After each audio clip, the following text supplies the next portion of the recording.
Symposium and to invite me here. So my topic is minimal invasive treatment of Dupuytren disease and collagenase versus percutaneous needle fasciotomy. I have no conflict of interest. This is the University Clinic of Innsbruck we see here. So the hypothesis, even if it seems difficult for comparative studies, as we discussed yesterday, we tried to find an answer for collagenase versus percutaneous needle fasciotomy.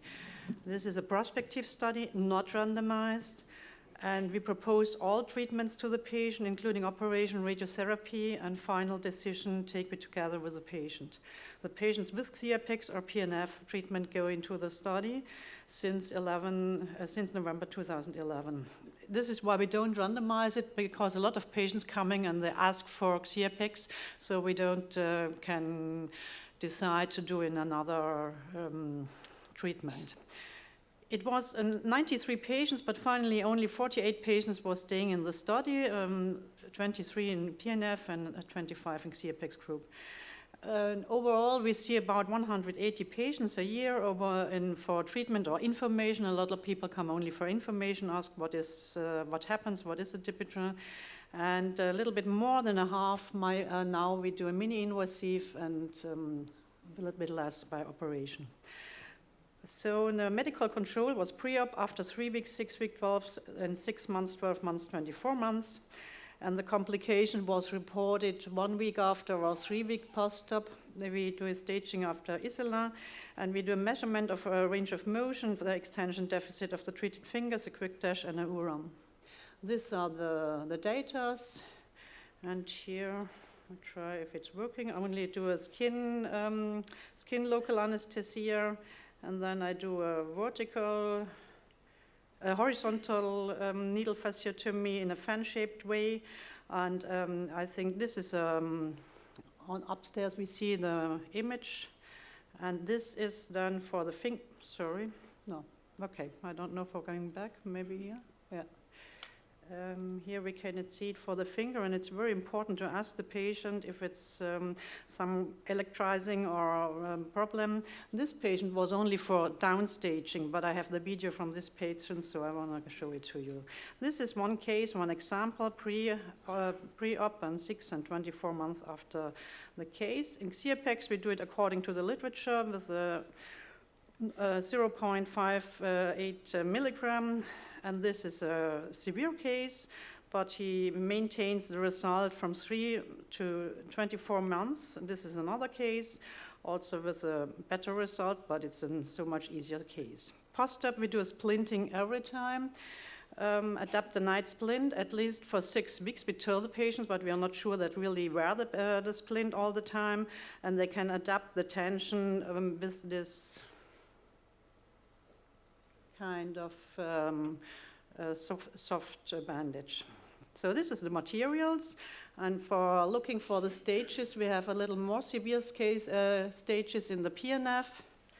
These are the affected fingers, and here we also have in PNF, we have more double fingers, so this is why we get 58 fingers in PNF, and in collagenase only 32 patients.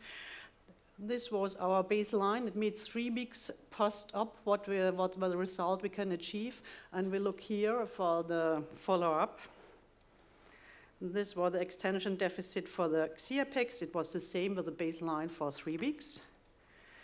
And if we compare the deficits, it's really seems nearly the same. And also for the PIP joint, it's really very narrow together. It's 16 and 23 degrees, so it's not so big difference.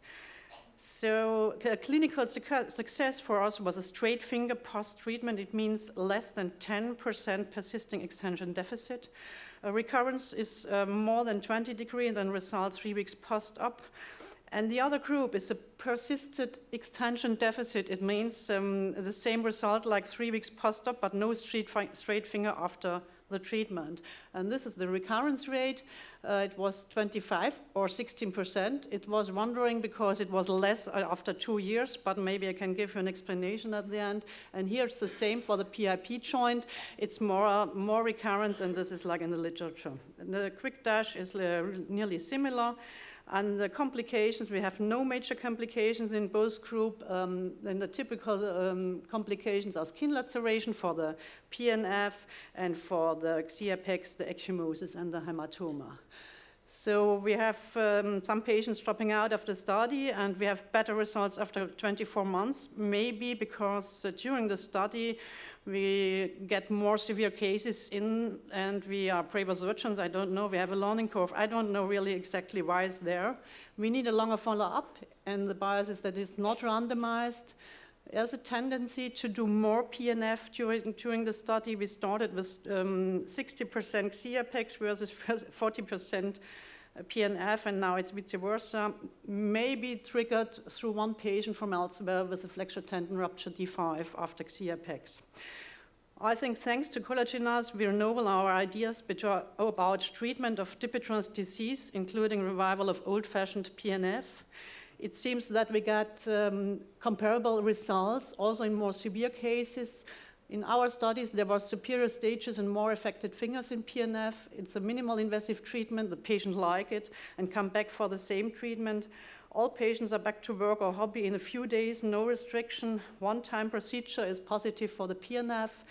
More digits and joints at the same time you can do in PNF. I think it's only limited by my personal patience or notion, because it's a little bit boring after 15 or 20 minutes. The collagenase maybe is more painful.